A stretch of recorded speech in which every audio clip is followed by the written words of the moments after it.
October 29th, 1944, 14:47 hours. Rechlin-Lerz airfield, 90 kilometers north of Berlin.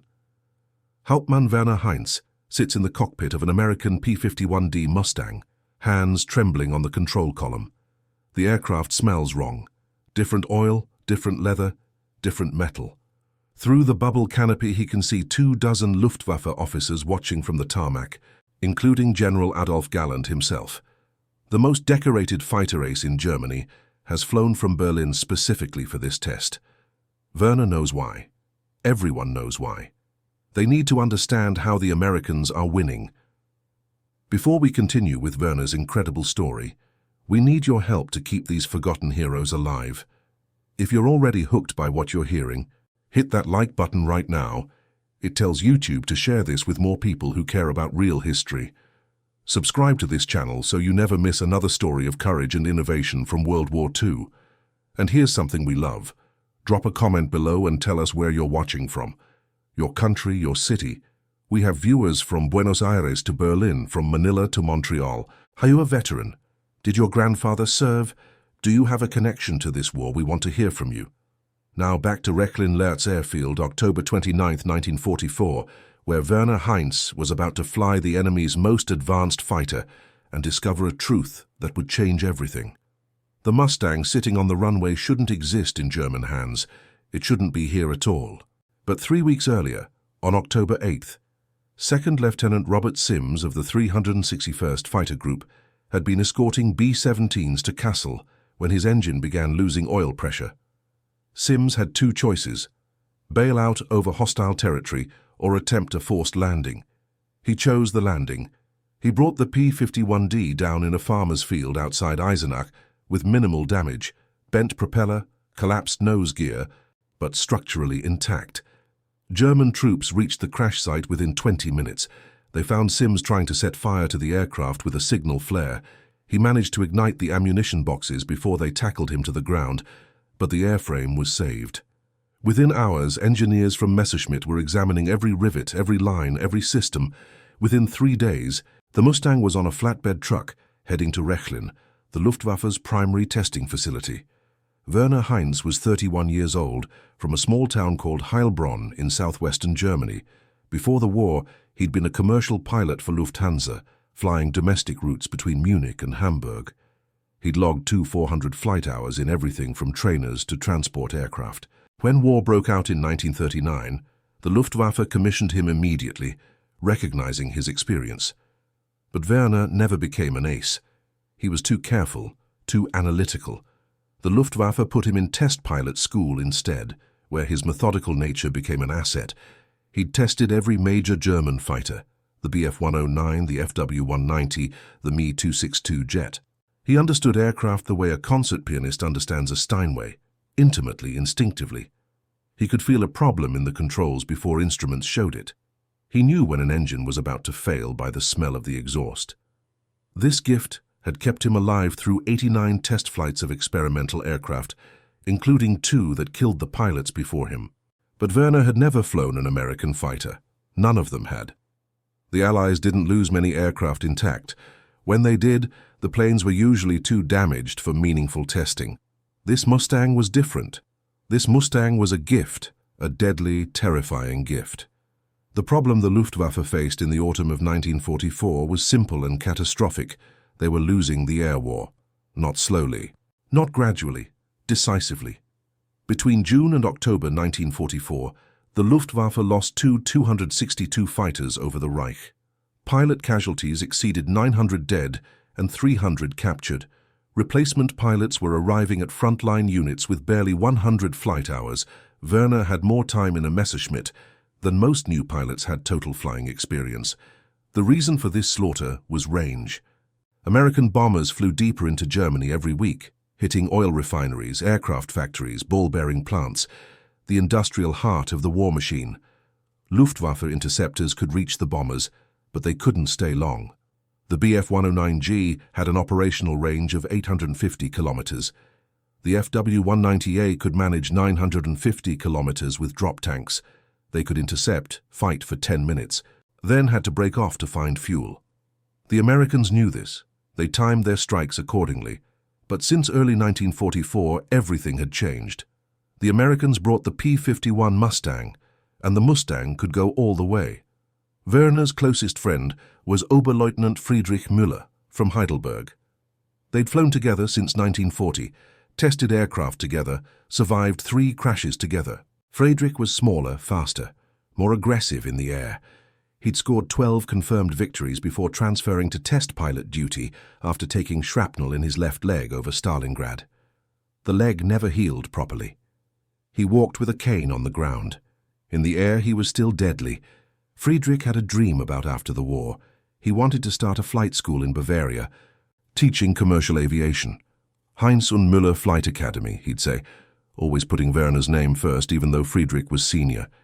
They'd shaken hands on it in March 1944, sitting in the pilot's ready room at Rechlin after testing a disastrous modification to the FW-190's tail section. On September 18, 1944, Friedrich took off in a Bf-109K prototype to test its high-altitude performance against a formation of B-17s approaching from the west. The 109K was supposed to be the answer: more powerful engine, better climb rate, improved armament. Friedrich reached 11,000 meters and dove on the bomber formation. He got one B-17 trailing smoke before the escorts arrived. They were Mustangs, 4 of them. Friedrich never had a chance. The combat report, pieced together from ground observers and radio intercepts, showed the fight lasted less than 2 minutes. The Mustangs stayed with Friedrich through every maneuver, loops, rolls, split S, everything. When his ammunition ran out, he tried to dive away. The Mustangs followed. At 600 kilometers per hour, in a near-vertical dive, a Mustang pulled alongside Friedrich's aircraft and fired a 3-second burst. The 109K broke apart at 3,000 meters. They found the wreckage scattered across 2 kilometers of forest near Schweinfurt. They never found all of Friedrich. The funeral was closed casket. Werner was a pallbearer. He remembered thinking, standing in that cemetery in Heidelberg, that Friedrich should have died testing an experimental aircraft. That would have made sense. Dying in combat against an enemy fighter that outperformed him in every category, that was just murder. The pattern repeated. Between September 18th and October 29th, Werner lost 3 more pilots he knew personally, all the same way, all to Mustangs. Hans Schreiber, 23, from Munich, caught by Mustangs during a test flight near Augsburg. Gone. Kurt Richter, 28, from Dresden, ambushed by Mustangs while ferrying a FW-190 to Berlin. Gone. Peter Steiner, 25, from Stuttgart, last seen pursued by 4 Mustangs east of Frankfurt. Aircraft and pilot never recovered. The numbers were apocalyptic. Luftwaffe intelligence estimated the Americans had over 200 Mustangs operational in England by October 1944. They were escorting every major bombing raid. German interceptors were achieving fewer and fewer bomber kills because they couldn't get past the escorts. The kill ratio had reversed catastrophically. In 1940, Luftwaffe fighters had achieved a 4:1 ratio against the RAF. By October 1944, the ratio was 1. For against American escorts, for every Mustang shot down, Germany lost 4 fighters.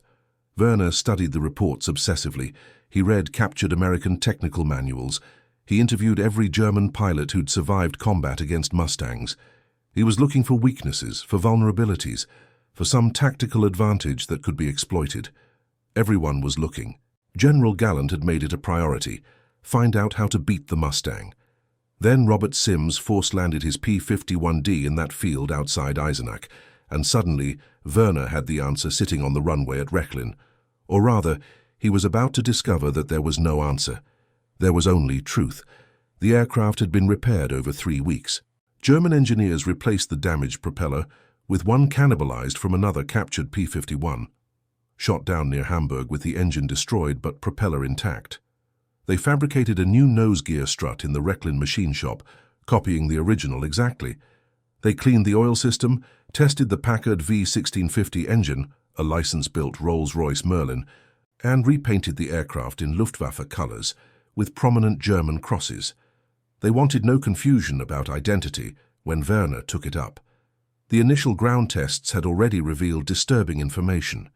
The engine produced 695 horsepower at war emergency power, significantly more than the 475 horsepower from the DB605 engine in the BF-109G. The aircraft weighed less than expected, 475 kilograms fully loaded compared to 400 kilograms for the 109G. But the Mustang carried more fuel, much more. The P-51D had 6 fuel tanks, 2 in the wings, 184 litres total, 2 fuselage tanks, 386 litres, and 2 underwing drop tanks, 416 litres total. Combined capacity 986 litres. The BF-109G carried 400 litres internally and could mount a 300-litre drop tank, 700 litres maximum. The Mustang held 40% more fuel while weighing only 23% more. The numbers didn't just favour the Americans. They demolished any hope of parity. But numbers on paper weren't enough. General Galland wanted flight test data. He wanted Werner to take the Mustang up against German fighters in mock combat. He wanted to know definitively whether the reports from combat pilots were accurate or exaggerated. Men under stress, men watching friends die, men losing. They might overestimate enemy capabilities. Galland needed objective assessment. Werner's orders were specific. Fly the Mustang through a comprehensive test program over 5 days. Day 1 would be basic handling and performance. Day 2, high-altitude trials. Day 3, simulated combat against a BF-109G. Day 4, simulated combat against a FW-190A. Day 5, long-range cruise profile testing to determine actual operational range. Every flight would be monitored by ground observers, chase planes, and film cameras. Every data point would be recorded.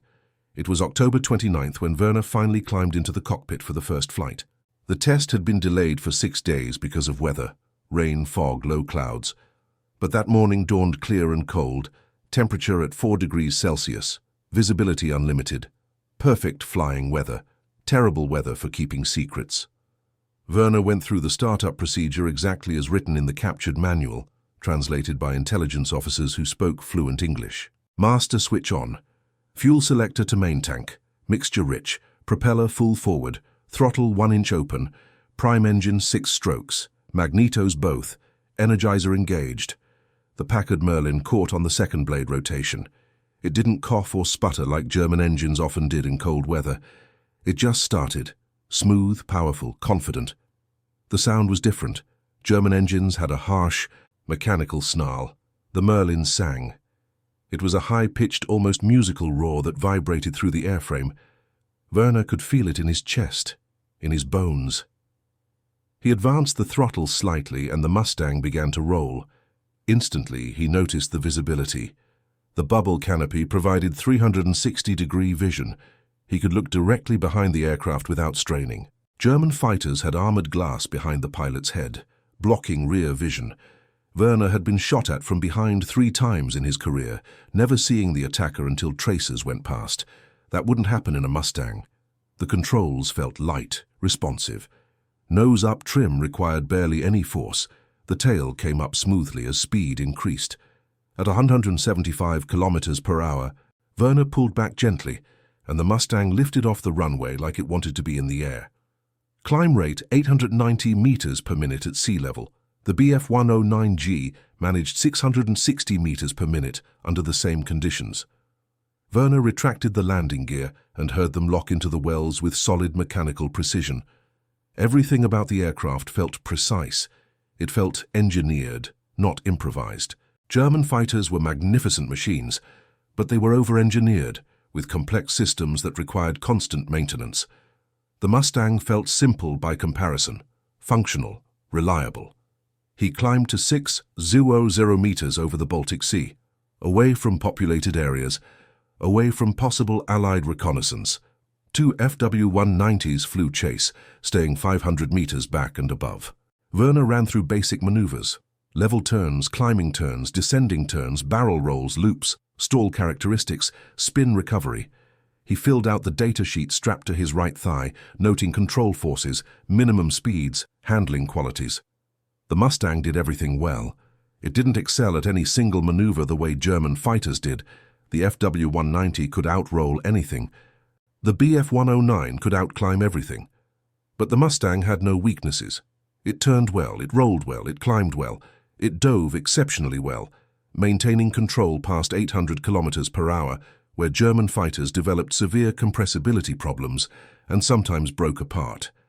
After 40 minutes, Werner descended back to Rechlin and landed. The landing was the easiest he'd ever performed.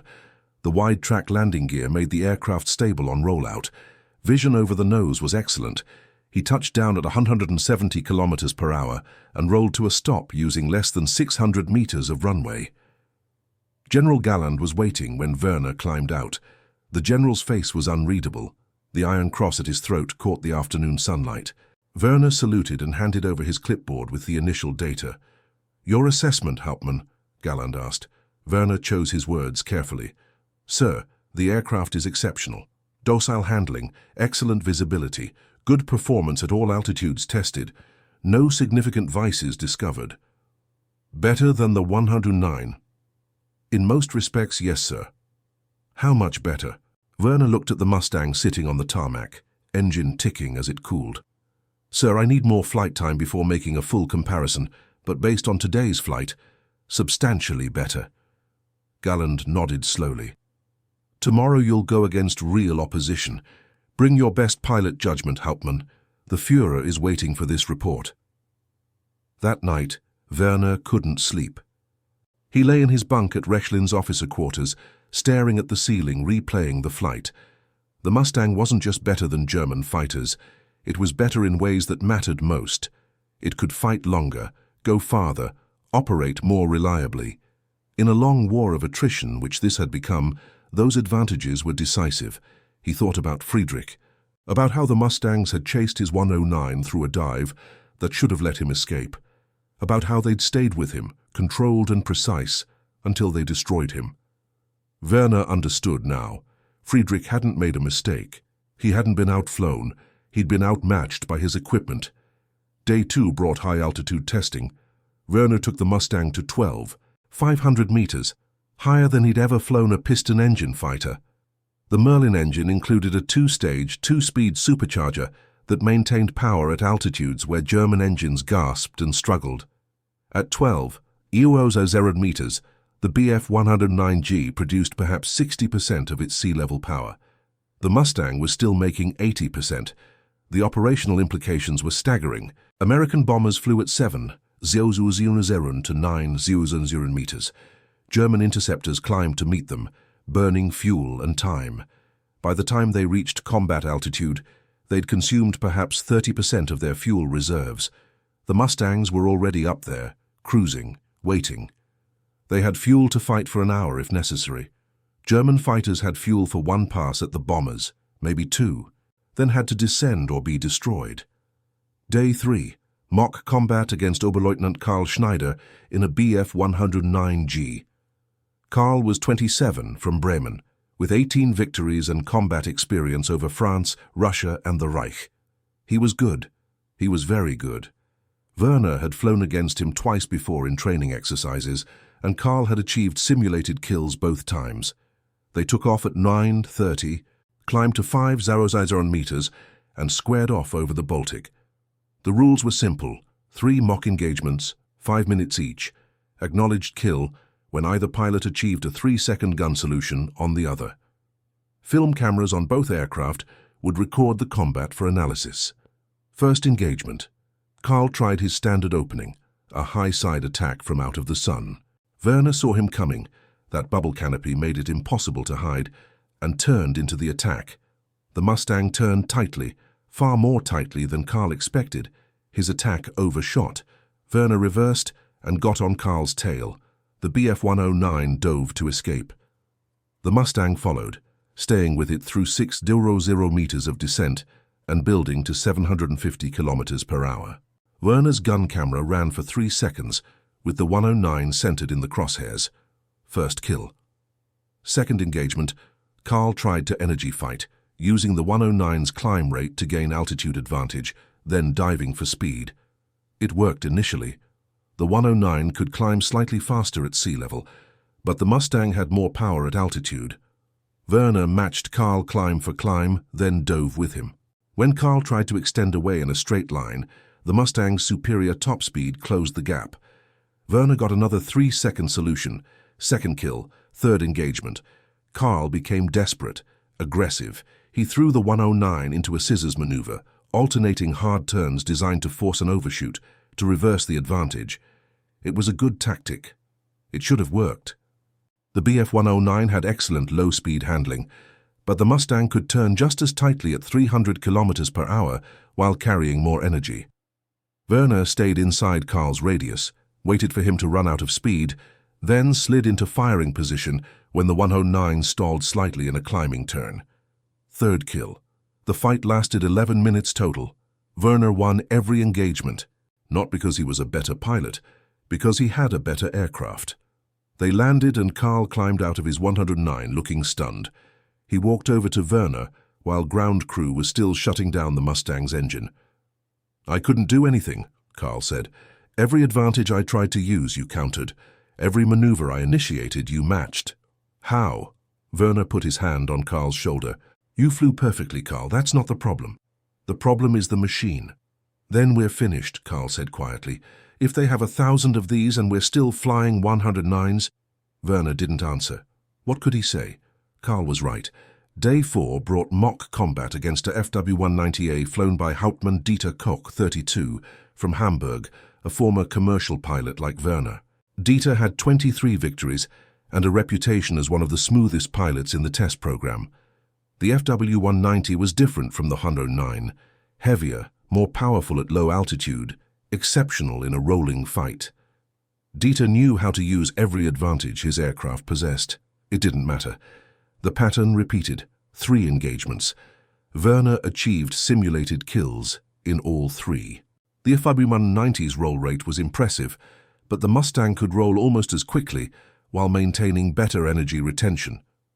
The 190's powerful BMW radial engine gave excellent performance below 600 meters, but the Mustang matched it while having superior performance at higher altitudes. And again, the visibility advantage was overwhelming. Dieter couldn't hide, couldn't sneak. Every attack was telegraphed by his silhouette against the sky. After landing, Dieter sat in his cockpit for 5 minutes before climbing out. Werner waited. When Dieter finally emerged, he looked older, tired. "My mechanics are excellent," he said. "My aircraft is maintained perfectly. I flew my best, and you destroyed me 3 times in 20 minutes. "The aircraft," Werner started. "I know," Dieter interrupted. "I know it's the aircraft. That's what terrifies me. Every pilot we have, every tactic we've developed, every advantage we thought we had. None of it matters if the other side has better tools." He looked at the Mustang, sitting on the tarmac with its sleek lines and bubble canopy gleaming in the autumn sunlight. "That machine is going to kill us all." Day 5 was range testing. Werner took off at dawn with full internal fuel and 2 underwing drop tanks. The mission profile was simple. Climb to 7, 500 meters, cruise at 420 kilometers per hour, 70% power, fly east over Poland, turn around when fuel reached 50%, return to Rechlin. A Ju-88 photo reconnaissance aircraft would fly escort, filming the Mustang and monitoring its fuel consumption. The results were devastating. Werner flew for 4 hours and 17 minutes before landing, covering 790 kilometers. The Mustang still had fuel remaining, roughly 15%. Maximum range with reserve was calculated at approximately 755 kilometers. Werner sat in the cockpit after landing and did the mathematics. Berlin to London. Times 50 kilometers. A Mustang could fly to London, fight for 30 minutes and return to Berlin. It could escort bombers to any target in Germany and bring the pilots home. The Bf 109G could barely reach the Rhine River and return from Berlin, 850 kilometers maximum range. German fighters couldn't defend their own country from end to end. The Americans could attack all of Germany from England and still have fuel for combat. Werner thought about Friedrich, about Karl, about Dieter, about every German pilot he knew. They were doomed. They were brave. They were skilled. They were fighting desperately. But they were doomed because they were flying aircraft that couldn't compete. That evening, General Galland arrived with two colonels from the Air Ministry. They met in the base commander's office, a Spartanly furnished room with a large map of Europe on one wall and a portrait of Hitler on another. Werner presented his findings, performance data, combat results, range calculations. He spoke for 40 minutes without interruption. The officers took notes. No one asked questions until Werner finished. Then Galland spoke. "Your recommendation, Hauptmann?" Werner knew this moment would come. He'd rehearsed what he would say, how he would phrase it to soften the impact. But standing there, looking at these officers who needed truth more than comfort, he abandoned the rehearsed speech. "Sir, the P-51 Mustang is superior to every fighter aircraft currently in Luftwaffe service. It has superior range, superior high-altitude performance, comparable maneuverability, excellent visibility, and reliable engineering. In mock combat against our best pilots flying our best fighters, the Mustang achieved victory in every engagement." "Can we counter it?" one of the colonels asked. "New tactics, modifications to our current fighters?" "No, sir," Werner said. "The performance gap is too large. A significantly better pilot might achieve parity. Equal pilots, the Mustang wins. The advantages are fundamental. More fuel, more power, better design. We cannot modify our way to equivalence." "The Me-262?" Galland asked. He was referring to the Messerschmitt jet fighter beginning to enter service, Germany's last hope for air superiority. "The 262 is faster, yes, sir, but it's unreliable, requires extensive maintenance, and we're producing them too slowly. The Americans are already fielding over 1,000 Mustangs. We have perhaps 40 operational 262s, and, sir—" Werner paused. This was the part that would either get him court-martialed or vindicated. "The strategic situation is untenable. The Americans can escort their bombers to any target in the Reich and defend them with fighters that outperform ours, while we're limited to short-range interception with fuel constraints that guarantee defeat." The room was silent. One of the colonels was writing furiously. Galland stared at the map on the wall, specifically at the red arrows showing American bomber routes penetrating deep into Germany. "Your conclusion, Hauptmann?" Galland asked quietly. "Final conclusion." Werner looked at the portrait of Hitler, then at the map, then at Galland. "Sir, with aircraft like the Mustang escorting American bombers in unlimited numbers, and with our inability to produce equivalent fighters in sufficient quantity, we cannot win this air war." The colonel stopped writing.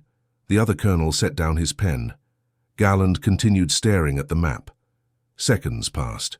A clock ticked somewhere in the office. Werner could hear his own heartbeat. "Put it in writing," Galland said finally. "Full technical report, all performance data, all combat results, your analysis and conclusions. I want it on my desk in 72 hours. "Yes, sir," Werner said. "And Hauptmann, this conversation remains classified at the highest level. You will discuss these findings with no one. Is that understood?" "Understood, sir." Werner spent 3 days writing the report. He included every data point. Maximum speed, 703 km/h at 600 meters. Climb rate, 80-90 mm at sea level, 670 mm at 600 meters. Service ceiling, 12,800 meters. Range, 2,755 km with drop tanks. Fuel capacity, 986 liters. Combat results, 6 engagements, 6 victories. Pilot assessments, comparative analysis with Bf-109G and FW-190A. He attached gun camera film, fuel consumption charts, engineering diagrams copied from the captured aircraft. The final document was 47 pages. On November 3, 1944, Werner delivered the report to General Galland's office in Berlin. Galland read it while Werner waited. The general's expression never changed. When he finished, he looked up. "You stand by every word of this?" "Yes, sir." "You understand the implications. What you're saying is that we lack the tools to defend the Reich." "Sir, we lack the tools to defend the Reich against escorted American bomber formations. We can still intercept when the escorts turn back due to fuel, but the Mustang doesn't need to turn back. It can stay with the bombers all the way to the target and all the way home. That's the difference. That's why we're losing." Galland nodded slowly. "Thank you, Hauptmann." Dismissed. Werner never saw the report again. He heard rumors. Galland presented it to Goering, who presented it to Hitler, who ordered it suppressed. Other rumors said copies circulated among senior Luftwaffe officers, passed hand to hand, read in secret. Some said Hitler threw Galland's copy into a fire and threatened anyone who mentioned it with execution for defeatism.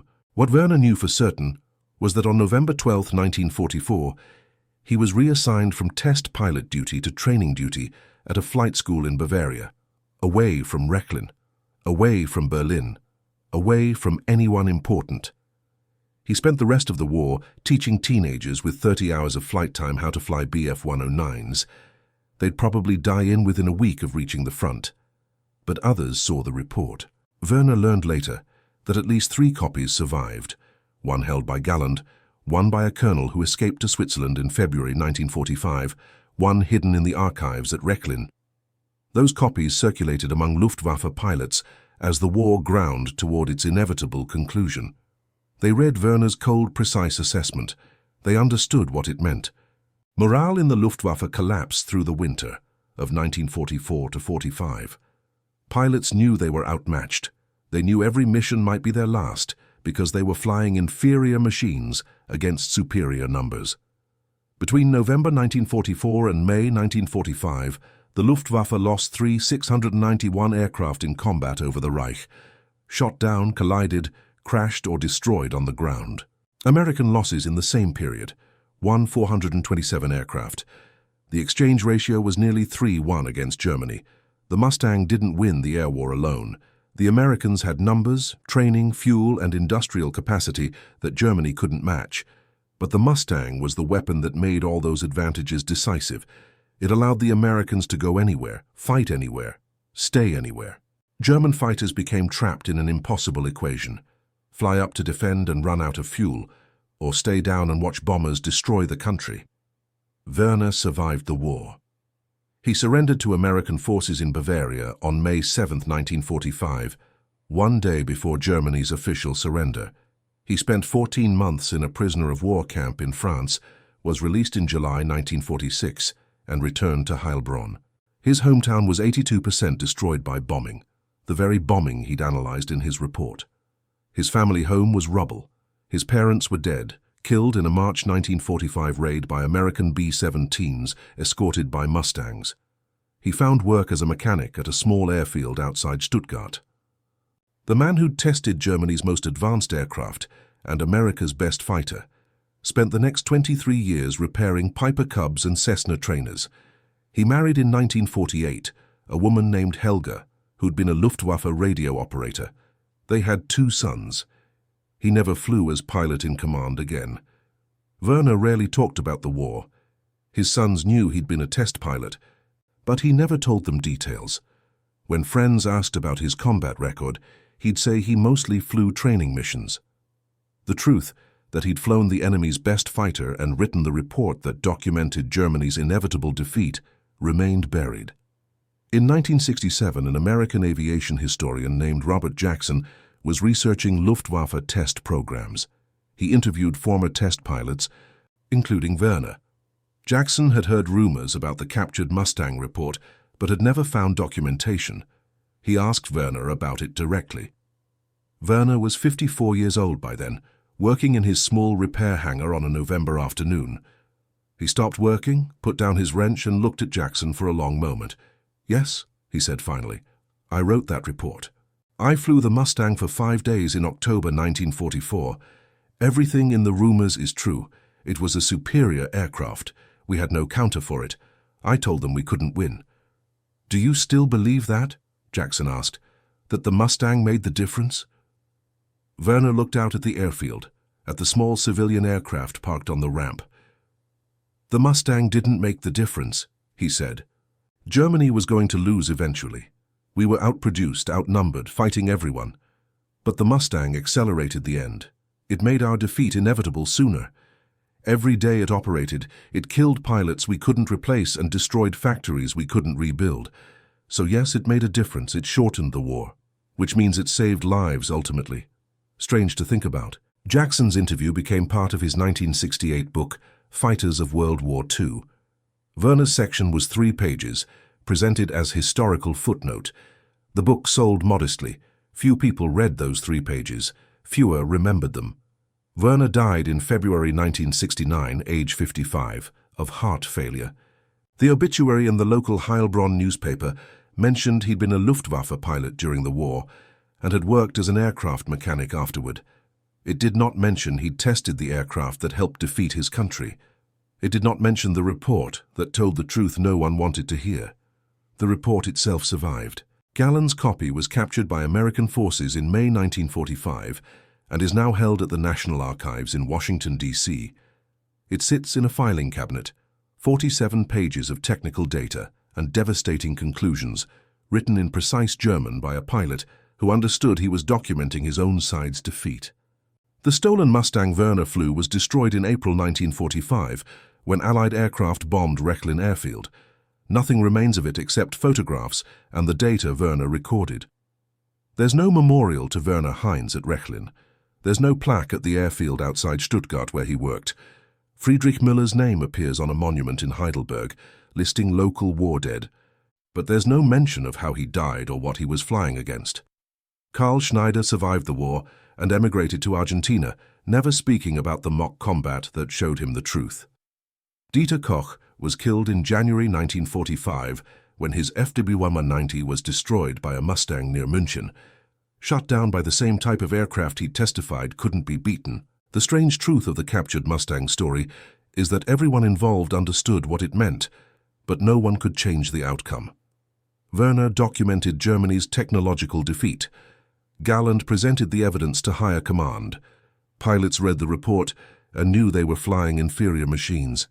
But the war continued anyway, because wars don't stop just because one side recognizes it's going to lose. The Mustang proved something fundamental about World War II.